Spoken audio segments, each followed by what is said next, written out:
Welcome to The Road Less Traveled with Tiffany Rosenbaum. This podcast is about sharing the success and failure of entrepreneurs. Join in and learn from others' mistakes so you don't have to go through the same hardships in business. Now let's welcome your host, business coach, real estate investor, and proud wife and mom, Tiffany Rosenbaum. Welcome to today's podcast episode where we dive into the incredible journey of Corey and the devoted family man, successful entrepreneur that I love your story, and the successful entrepreneur, true believer in power of faith and resilience. At 43-year-old, Corey, alongside his wife and 5 children, have built an impressive portfolio, which I have loved to learn about Corey. You are a true businessman, including Copper Sky Contracting, Copper Sky Roofing, and A-Team Inspection Services. Yes. Is there anything else I forgot? No. Because that's a lot. That's a lot. But Corey's story is so much more than just a business success. It is a devout and unwavering, faithful, loving, and relentless pursuit of purpose. During running multiple businesses, Corey's wife bravely battled cancer and a brain tumor, which getting to know you during this time has been incredible, the faith that you have behind all this. In this episode, we will explore how Corey's balance of thriving businesses with family, life, and values, and dive into the profound impact his faith has had on the personal and professional endeavors. Join us as we uncover the principles that guide Corey's leadership, the challenges of growing a businesses multiple while maintaining core values, and the inspiring story of a man who leads by example, listening to his team, and continually strives to make a difference. This is a conversation you won't want to miss. It's about faith, resilience, family, and the relentless pursuit of making the world a better place. Welcome to the inspired world of Corey and Copper Sky Contracting. I am so excited to have you on today, Corey. Well, I'm pleased to have that you had me here, so thank you. Well, learning about you and being around you has been a blessing in our lives because you are raw, real, and you give so much back. So I am excited to dive in. And one of the first questions I would love to ask is, can you share a bit about your personal journey and how it has shaped your approach on business and leadership? So I would start, young. My grandfather and my dad actually owned a contracting business as I was younger. What they mostly did was flooring, drywall, paint, stuff like that. And at 7 years old, my dad brought me along, was like, hey, it's on the weekends, let's go to work, So we'd go out, I'd be the little scrap picker upper or pick up any trash, anything like that. And it just, from then, it kind of teaches you that in order to have the things in life you really want, you got to have a good work ethic. You got to have that just drive, that motivation. And so from there, it grew into, in high school, I always got pretty good grades, A's and B's, occasional C if I kind of slacked off or something, But right after high school, I kind of got a little dark. Like I got mixed up with the wrong crowd, and that actually drew me away from, I guess, my end game in the sense of, at that time, I really wasn't focused on like who I was or what I wanted to do in life. And then I met my wife, and about 12 months later, she was the one that actually asked me, do you want to get married? And I'm like, yeah. I did not know that your wife asked you. 100%. I love that. Yeah. Okay. Yeah. So we ended up getting married. And then in June of 2002, we had our first son, who is now 22 years old. And a few years later, we had our second son. And from there, right after, during my first son, I was still not guided in like what I wanted in life, where I wanted to go. I knew eventually I wanted to own my own business, but I didn't know what that business was. Okay. So after my second son was born, I was actually into doing road construction. I kind of got out of doing the type of contracting my dad and them were doing, and really focused on doing road construction at the time. And from there, it kind of blossomed into like, I want to be someone that can encompass all these skills that I've learned from my father, my grandfather, and just doing this road construction stuff in order to build a company that is going to at least showcase the skills that God gave me. And from there, like I said, we had our oldest daughter, who is now 16, and then we had our 9-year-old son and our 6-year-old daughter. And right after my 6-year-old daughter was born was just like, I know what I want to do.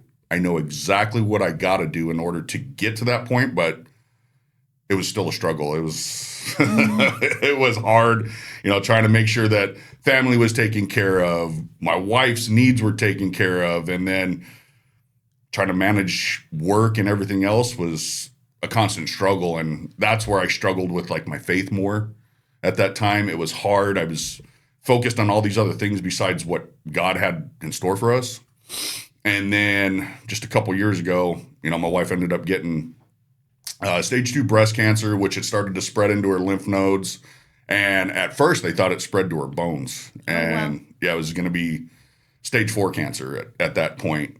So at that point it was just like, all right, God, this is yours. Like, this isn't for us to be the ones to hold this burden. And so we gave it to God. And after all of her chemo treatments, excuse me, she had another scan. And at that time, she was deathly afraid that they were going to find more and more lesions on her bones and stuff like that. So it's kind of crazy. I was sitting there the day before we were actually rebuilding a roof. And I told the guys, I said, I'm going to go get everybody lunch. I'm going to go grab a few more materials and I'll be back. And I took my 20-year-old son with us, and I actually had him drive because at that time my head was just going crazy. And I'm like, man, God, this is yours. I don't know what to do. I don't know what I'm supposed to do. Just hear me. Let me know what you want me to do. And it was like he smacked me in the back of the head. That's usually how it is. Yeah. And all I heard was, my son, you need to trust me. I've got her. She will be okay. And I threw my hands up and I said, all right, God, I'm yours 100% from here on out. Whatever you need from me, I'm yours. And the next day, my wife actually went in, and I wasn't able to be with her that day. And she went in for her scan, and she actually told me she dropped to the floor in the bathroom, just sobbing, like, God, I don't know what to do. I don't want these scans to come back. And she said she kind of looked up and just felt this peace about her, and went in, and the technician kept asking her, well, where were these lesions at? Where were these lesions at? And as she sat up, he goes, I'm no doctor or anything, but I just want to let you know, I'm not seeing anything on any of your bones where they said all these other lesions were. He goes, I went back, I've checked your previous scans. He goes, I don't know where these things have gone, but that's awesome. Like, he goes, the only one that's still left is the one in your collarbone. He goes, and that one's healing. And that one actually came back negative for cancer. So it was just like, God was our driving factor after that. That's amazing. Yeah. Now, I mean, talk about a miracle, right? Yes. I mean, just amazing. And I love your story because so many entrepreneurs go through hardship to get to where they're at. Mm-hmm. And that's why we have the podcast. So I want you to go back and tell our viewers, like, when your daughter, she's 6 now, when she was born, how many kids did you have at the time when you decided to go out on your own? So right about that time, we actually had 5. Okay, you had 5. Yeah. Oh my goodness. You had 5 children. Yes. You had a wife to take care of, and you're deciding to go out on your own. Mm-hmm. Okay, so how did you do that? Because that is not, tell the viewers how you did it, because you had 5 mouths to feed, a 6th a wife. How did you do it? How did you just start, and what was the process? So how I did it was kind of crazy. I actually got laid off. I was a superintendent for a road construction company for about 10 to 12 years, and I actually just gotten laid off. Wow. And I was like, you know what? I don't know what I'm going to do. So I just started kind of praying and just like, God, what am I supposed to do? I have no guidance here. I don't know what I'm supposed to do. And at the time, my sister was working for a large air conditioning contractor, and it's actually one of my buddies that I've grown up with. And she goes, you know what? I've talked to him, and he would like to know if you want to come in and do all of our repairs for all of our after install repairs. And I'm like, yeah, you know what? At least it'll get me doing something, and I'm not sitting around just twiddling my thumbs. So we started doing that, and from there it truly grew exponentially. It was kind of crazy. After that first year, the first year in business, we did like $550,000 just through this one company. That's amazing. Yeah, and so it was like, holy cow, okay, God, I see where you're guiding us. And so then we ended up starting to get into like restoration rebuilds and different aspects and avenues of the contracting business. And it was kind of, I guess, a godsend because I told my wife one day, I said, I don't know everything about roofing. I know quite a bit about it. I don't know everything, but I want to start a roofing division. And I was talking to her and she goes, well, are you sure? And I said, I think this is what I'm supposed to do. Like, I'm getting this feeling. I keep praying and I'm getting this feeling. And it's been a struggle. Like, I mean, I'm not going to lie. It's always tough, trying to find those good employees, trying to find the right team behind you.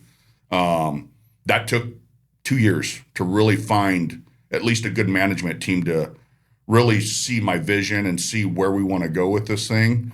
And that has actually blossomed. It's helped us to grow exponentially, just kind of having that team to guide me, where there's times where I don't even know what we're actually truly going to do, but we stick with it, we persevere, and we make it work. We really do. We sit down and, again, we pick brains from other entrepreneurs, like, hey, where did you, if you guys were in this situation, what would you do? And that really has helped to kind of, I guess, guide where we need to go and how to do certain things that we didn't know at the time. When you started the company, how long until you hired your first employee? Probably about 11 months in. I did most everything else myself up until that point. And I hired my 20-year-old son and my 22-year-old son at the time. They were both, well, we want to get jobs. And I'm like, let's go to work, boys. And my 22-year-old after a while was like, Dad, this isn't the kind of work I want to do.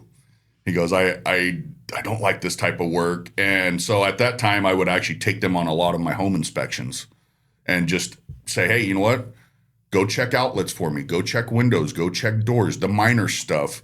If there's a loose doorknob, let me know which door it's on, which bedroom. So then that way it kind of helps speed up the process for our home inspection clients. And then we could get more eyes on an inspection. Instead of just one pair of eyes, we had 3 sets of eyes, and it just helped to find even the minute stuff that I might have missed just kind of walking through. I mean, it does happen. And so from there, my 22-year-old goes, you know what, Dad, I think I want to do home inspections. So that's actually what he's in the process of doing, is going through home inspector school and all that. And then my 20-year-old, he decided, I don't want to do this type of construction. He wants to be a welder. Okay. So he went to a company. He's now actually starting to travel throughout the United States and potentially the world to do welding and mechanic work in these mines.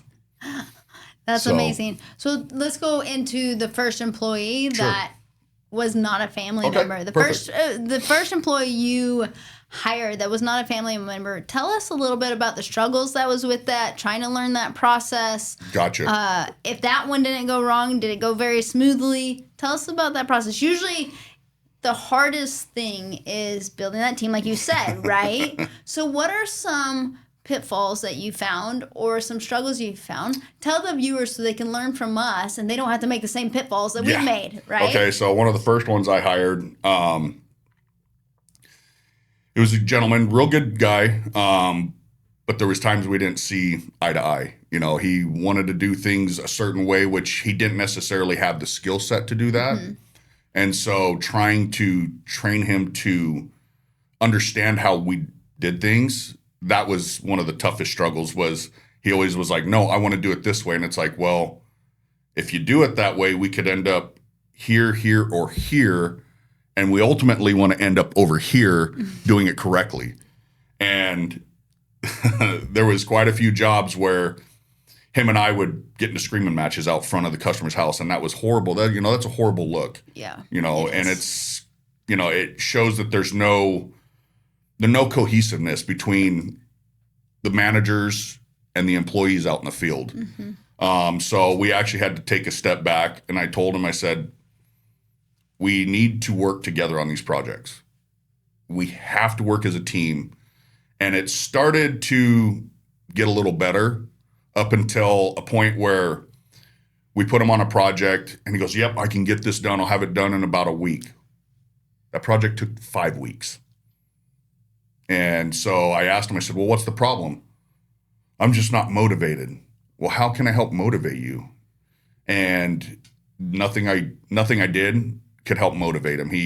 All he wanted was more money, more freedom, more time. And I'm like, that doesn't all go together. So what did you end up doing with this? So eventually we decided to mutually part ways, and it was for the better for him and for us. We got a few reviews back from customers about past jobs he had done, and they just weren't up to par.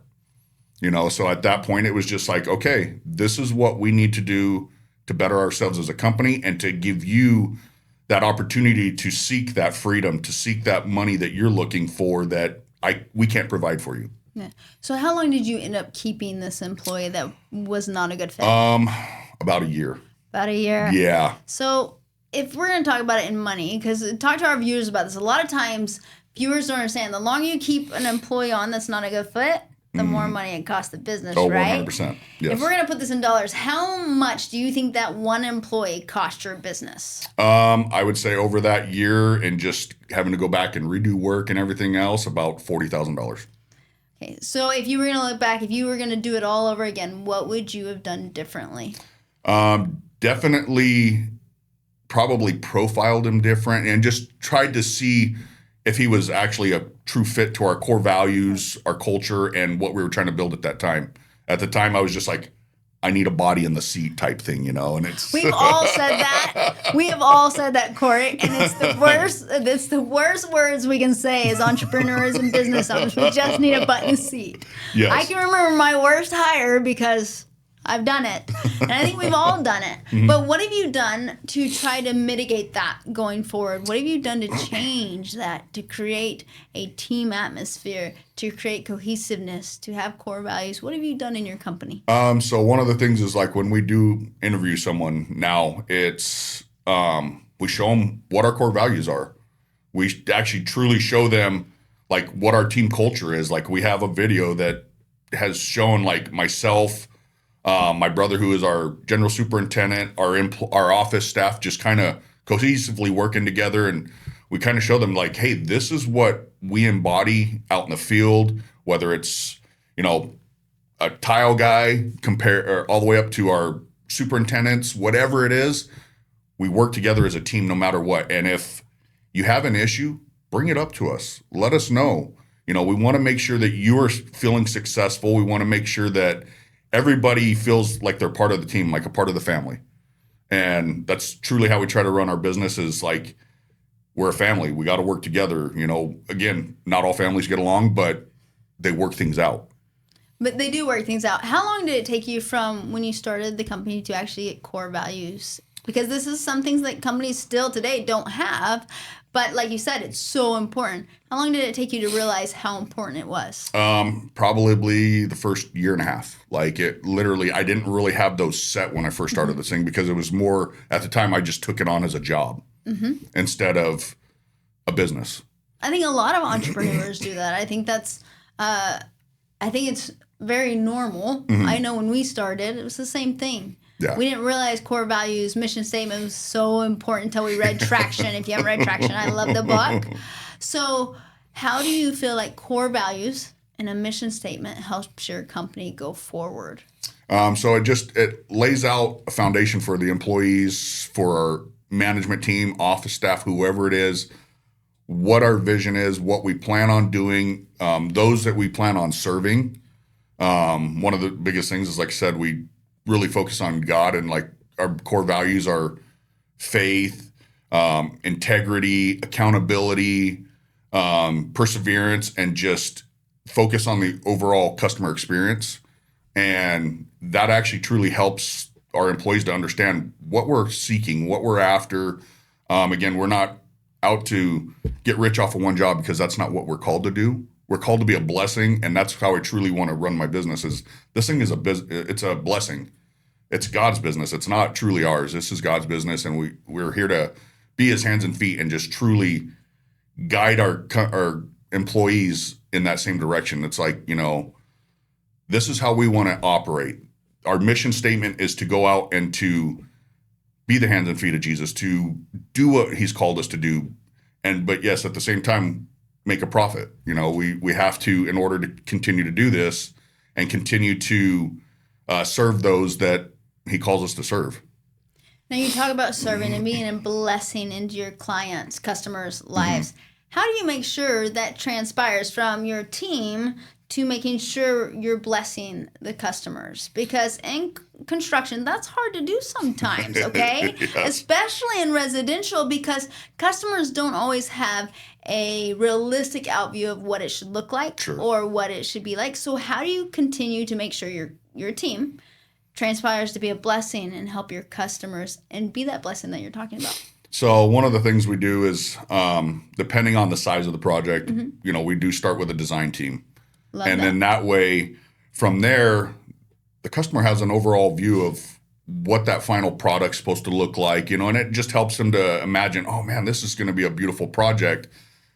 And it starts with me. It starts with me going out, talking to the customers and just being who I am. And then my brother or whoever else, one of the management teams, follows up with them at least once a week. Either myself or my brother will be out there at the job site, double checking with the customers, like, hey, is there anything we can do better? Is there anything that you're seeing that you're not liking that we need to change? And how can we help you? How can we just be of service to you and of value, and really focus on the overall experience for them and letting them know, hey, we are here for you. Because a lot of contractors don't do that. They don't go out and, how can I help you? How can I be here for you? Some of them just get in, take your money, and they get the job done, and then you don't hear from them. And that's hard. And that's not never the focus on our business. We want to be there. And whether the warranty period's up, if it's something we can take care of, we'll take care of it under a warranty. It's stuff like that. I mean, we don't have to constantly charge customers for, oh, well, you're out of your warranty period. Now it's going to be an extra charge. Why? You say that, and it brought an experience back that I had before we knew y'all. We redid our gate at our house, and there was an issue with it. We called the gate company up, and they were out there the next morning before 5 a.m., fixed it, and left before we ever knew about it, and didn't charge us. Like 6 months later, something else happened. There was a storm that came through. Wasn't the gate company fault. Wasn't our fault, but the wind, act of God, right? We called them up, came out, fixed it, and all of a sudden, I was like, they need a 5-star review. I'm going to refer them. I mean, oh my goodness, I've never met a company that did this. And now you're speaking that you do this as well. There aren't construction companies that do this. No. Not very many. Obviously, I named one and then you. But that experience says so much more than anything else that we can do. And then the referral that you get off of that is like tenfold, 100-fold, 1,000-fold. Yes. I mean, the word of mouth is so much greater than an ad, right? Yes, 100%. And so you talk about this experience that you have with your clients, and how do you feel communication plays a part in that experience that you give to your clients? Oh, man, it's huge. I mean, without having proper and clear and concise communication, like when we first started, I struggled with that because I was so busy trying to do everything myself. And it's just like the communication aspect really lacked. And so as we've built this team, it's been able to really open up that communication aspect for the customers. So that way they understand we're here for you. It really does, it opens up a lot of conversations. So then that way we understand what they want. We try to communicate at least twice a week on every project. So then that way they know the next steps. They know where we're at. If there's any delays, we try to let them know almost immediately.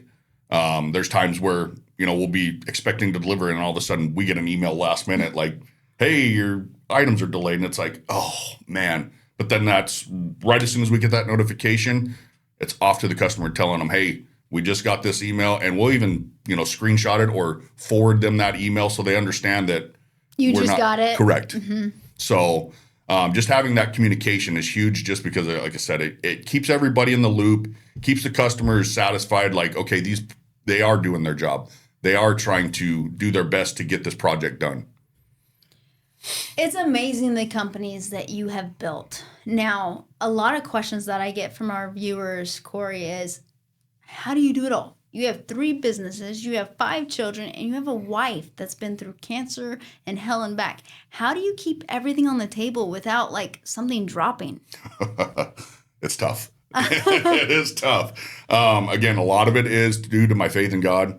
I truly every morning put a lot of faith and just surrender to Him. I ask Him to literally come into my life every day and just guide me.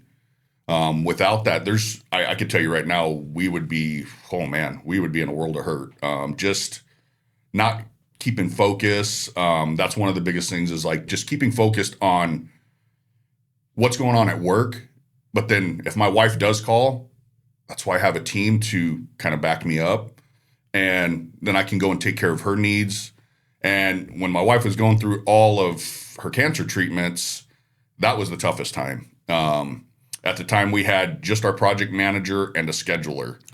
Oh, wow. Yeah. And so my scheduler would schedule for a few hours during the day, and then she would have to leave because she was actually going to school for something else, which, at the time we knew.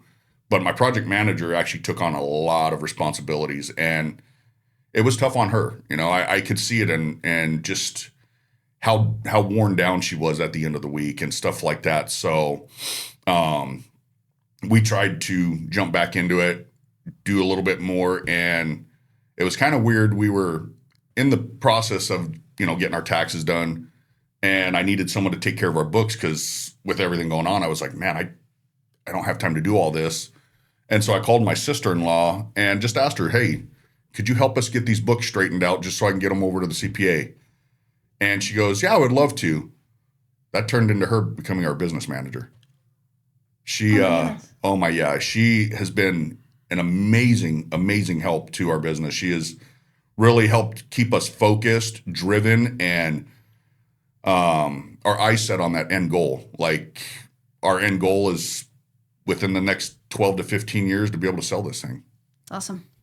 So you brought in family, so that's a whole nother topic, okay? Yeah. And 9 times out of 10, any entrepreneur out there will say, do not go into business with family. Mm-hmm. So tell our viewers, how did you make it successful? Did she have a background in accounting? Like, how did y'all create this relationship that could work together? Because family and business does not always go together. No. And before you answer that question, I come from a family that did 4 brothers that went, my dad and his other 3 brothers ran a business together. Their dad was in the business. They went to church together. They did everything together. So I've seen it be successful, but I've also have seen it destroy families. So Corey, tell our viewers, how did you make it successful? Did she have a background in it? Discuss that with us a little bit. So she didn't necessarily have a background in accounting per se, but she had always she's always owned her own videography and her own real estate business.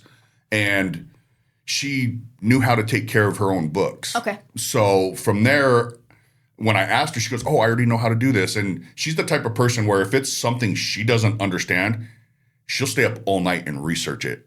Okay. I asked her, we actually started using a new program for all of our contractors and all of our employees. And there was stuff I didn't understand. She goes, I'll get back to you in the morning. She literally stayed up till 2 a.m., watched every single video that she could watch on that program, and the next day sat down and said, hey, this is what we got to do. And she ran through every bit of it with me. And I'm like, you're amazing. And this is your sister-in-law. Yes. That's not even sister. This is sister-in-law. That's a whole other drama situation. Yes. But with you, it worked out. Yes, 100%. And what do you devote to her to make sure that she continues to grow in the business? Is she going to be with you for long term? Yes, 100%. How do you make sure that y'all continue this relationship and it doesn't go sideways? So one of the biggest things is we always see eye to eye. Like I value her input quite a bit. I mean, most of our management team, actually all of our management team, I'm the type of person where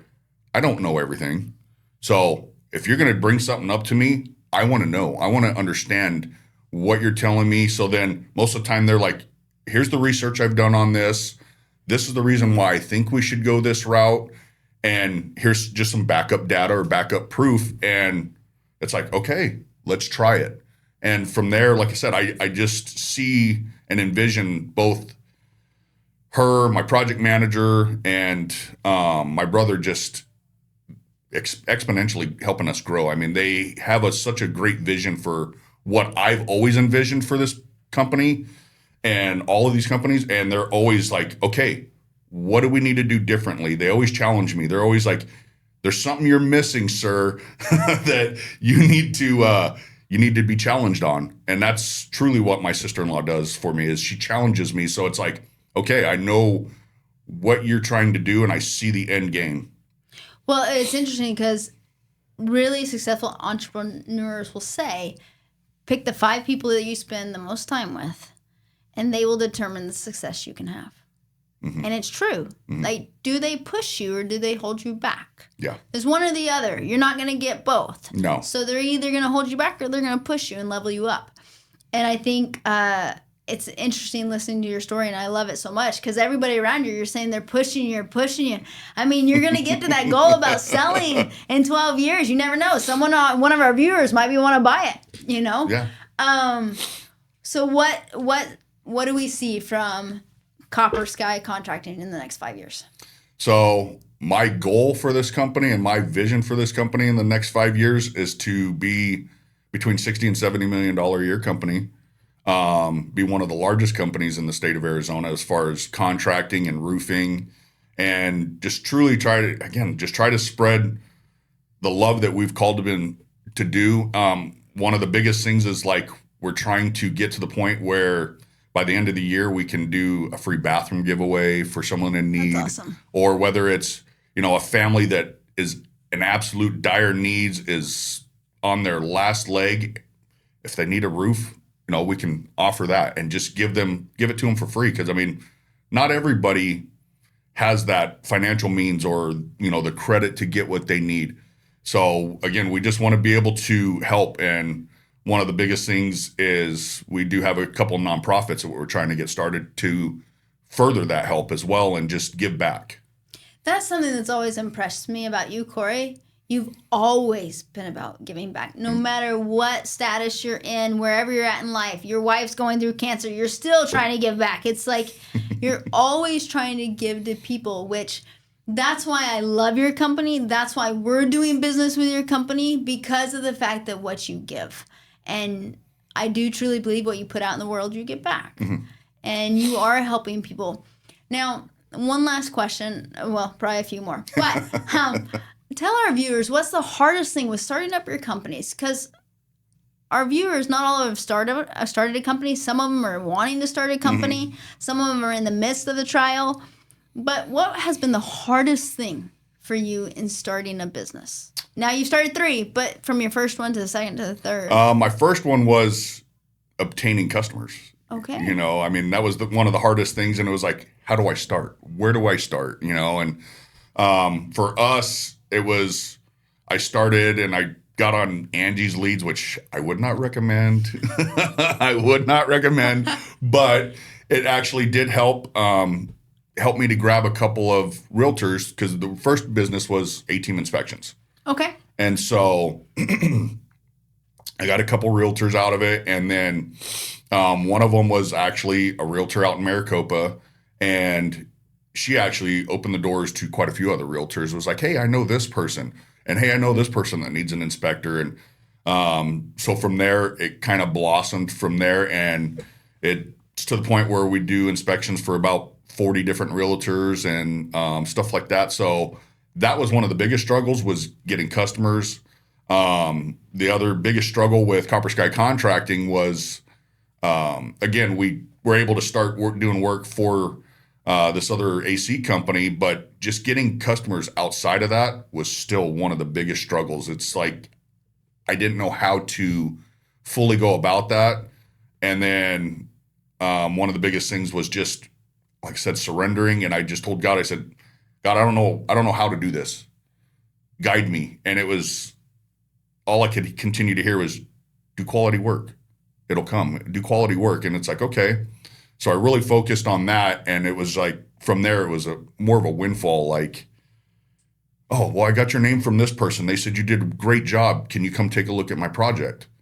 And from there, again, it just led to more and more and more traction, more and more work, more and more getting our name out there as a company that does quality work.